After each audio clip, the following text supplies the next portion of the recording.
साथियों नमस्कार, मेरा नाम है पवन कुमार। आपका स्वागत है हमारे इस कार्यक्रम में। आज हम कार से लखनऊ जा रहे हैं। हमारे साथ कासिम सर हैं और वो गाड़ी ड्राइव कर रहे हैं और कुछ चीज़ें हैं जो सामने आई हैं। तमाम मीडिया जिस तरह से कही थी कि बसपा की लिस्ट जारी हो रही है, उसमें प्रत्याशी कौन होगा, वहीं बसपा ने आज पहली लिस्ट जारी की, उसके बाद आज दूसरी भी लिस्ट जारी कर दी है। सर स्वागत है फिर से आपका। सर ये बताइए, बसपा ने जो दूसरी लिस्ट जारी करी है उसको कैसे देखते हैं? पहली लिस्ट जारी करने के बाद दूसरी लिस्ट को जारी करने को आप ऐसे देख सकते हैं कि जब पहली लिस्ट आई तो उसमें मुसलमान बहुत ज़्यादा था जी। उन्होंने उसके बाद दूसरी लिस्ट दे के ये बता दिया कि देखिए इसमें ब्राह्मण है, ठाकुर है और शेड्यूल कास्ट।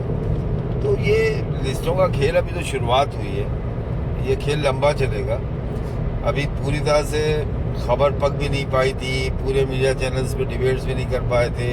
मायावती का मुस्लिम कार्ड, मायावती का मुस्लिम स्ट्रोक, इस तरह के थंब अभी बन ही रहे थे कि मायावती ने दूसरी लिस्ट फेंक दी। अब दूसरी लिस्ट में ठाकुर भी है, ब्राह्मण भी है, मथुरा में ब्राह्मण है, आगरा में शेड्यूल कास्ट है, वो भी कांग्रेस की सांसद जो है उनके परिवार से उनकी बेटी है।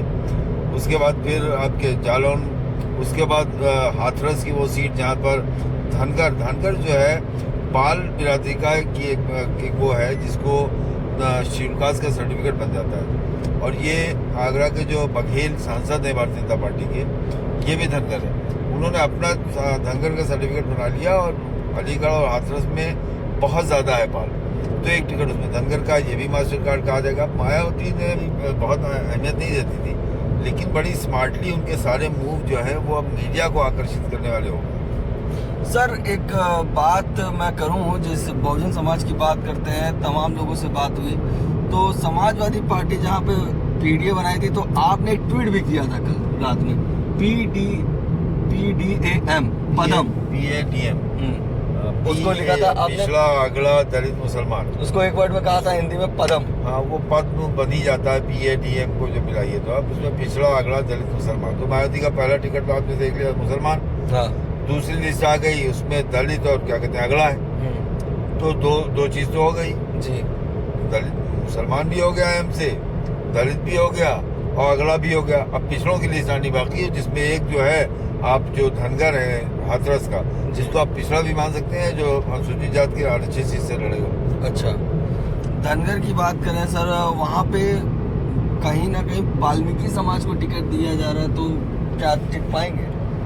वाल्मीकि का वोट ही कहाँ कितना है, वाल्मीकि को टिक जाने जैसी कोई बात ही नहीं कि टिक पाएंगे कि नहीं टिक पाएंगे। भाई वाल्मीकि वोट जो है वो तीसरी चौथी बिरादरी हर जगह है जी, और वो भी थोड़ा सा अलीगढ़ में है, थोड़ा सा आगरा में, वरना वाल्मीकि थोड़ा लखनऊ में जी। बाकी वाल्मीकि का इतना नहीं है कि किसी सीट को प्रभावित कर सके। अच्छा, धनगर और जाटो मिलकर तो ऐसे ही ज्यादा हो जाता है जी। उसमें वाल्मीकि। अच्छा, फिर एक वाल्मीकि मौजूद है, दूसरा वाल्मीकि क्या करने के लिए आएगा? हाँ। अगर वाल्मीकि लड़ रहा है समाजवादी पार्टी से तो सपा का कैंडिडेट वाल्मीकि है, हाँ। उसके साथ वाल्मीकि कितना खड़ा होता है देखने की बात है। क्योंकि वाल्मीकि वोट, इस बात को कहने में मुझे कोई वो नहीं है कि वाल्मीकि वोट बहुत बड़ी संख्या में भारतीय जनता पार्टी को वोट करता है और वो किसी साइकिल किसी हाथी की तरफ तो थोड़ा मोड़ा आकर्षित हो भी जाता है, लेकिन साइकिल वाइकिल के साथ वाल्मीकि वोट नहीं जाता। अच्छा, अब यहाँ पे बात कर ले जिस लिस्ट पे सर ने बताया, और सोचने की बात है जहाँ पे मुस्लिमों कैंडिडेट की बात करते हैं, वही पदम की जो सर ने कल रात में ट्वीट किया था तो मैंने देखा उसमें पीडीए की बात भी थी और एम की भी बात थी। सर क्या लग रहा, अम्बेडकर नगर से जिस तरह से मुस्लिम प्रत्याशी घोषित किया है, आपको क्या लग रहा समीकरण किस तरह से वोट बैंक बनेगा? देखिए, ऐसा है कि अम्बेडकर नगर में लालजी वर्मा कुर्मी है और रितेश पांडे ब्राह्मण जी। अब कुर्मी और ब्राह्मण के बीच में वहाँ यादव वोट इतना है नहीं कि यादव उम्मीदवार दिया जा सके, तो पिछली जात में तो हो नहीं सकता टिकट, ब्राह्मण हो चुका था, ठाकुर जो है वहाँ इतना ज्यादा है नहीं, जलालपुर में थोड़ा सा है या थोड़ा सा आपके कटहरी में। ऐसे में मुस्लिम वोट 3.5-4 लाख है, तो ये मायावती या बहुजन समाज पार्टी ने इसलिए दिया है कि मुस्लिम और वहाँ पर शेड्यूल कास्ट जो है वो बड़ी संख्या में और बहुजन समाज पार्टी से वो जुड़ा भी है। अभी 2022 के चुनाव में लगभग 3.25 लाख वोट मिला था बीएसपी को वहाँ विधानसभाओं में जो चुनाव है। ऐसे में मुस्लिम दलित के समीकरण बनाने का प्रयास है और ये बन भी सकता है, इसमें बड़ा मुश्किल नहीं। अच्छा सर, एक सवाल और लूँगा कि यहाँ पर जो सोशल इंजीनियरिंग की बात हो रही है, बसपा कितनी बेहतर दिख रही है? देखिए, सोशल इंजीनियरिंग कोई चीज़ ही नहीं है। सोशल इंजीनियरिंग क्या होता है? कई लोगों ने कहा भाई सोशल इंजीनियरिंग क्या चीज़ होती है? मैं तो सोशल इंजीनियरिंग नाम की कुछ लिया जानता नहीं। सोशल इंजीनियरिंग होता क्या है? सीधी सीधी बात यह है कि जिसकी जितनी संख्या वाली उसकी उतनी भागीदारी, जिसका जितनी बिरादरी का वोट है उस हिसाब से उसको टिकट है। जिस हिसाब से मुस्लिम है 18-20% उत्तर प्रदेश में है, 80 में भी क्या कहते हैं 17 टिकट उसका बनता है, उसका हिस्सा है।